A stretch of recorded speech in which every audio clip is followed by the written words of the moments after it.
आलेला आहे ते पूर्णपणे विरघळलेला आहे। तर आता याच्यामध्ये बटाटे टाकून बघूया काय होतंय।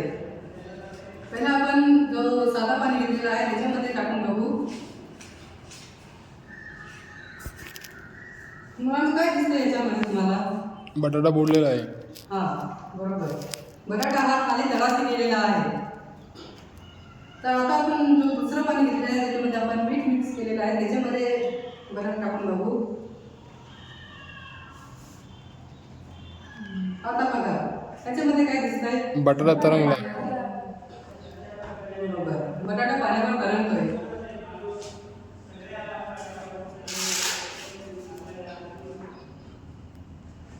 बरोबर, बटाटा पाण्यावर तरंगतोय।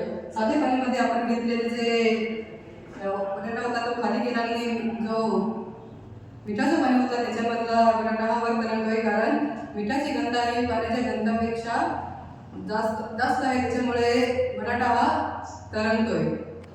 आणि साध्या पाण्यामध्ये पाण्याची गंध कमी असल्यामुळे बटाटा हा खाली गेला।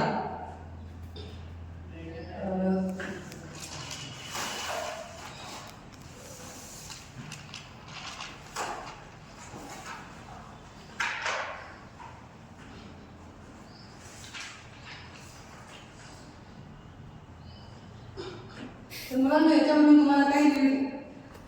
तुम्हाला काय निष्कर्ष सांगता येईल? कोणी सांगू शकेल का? मी सांगतो।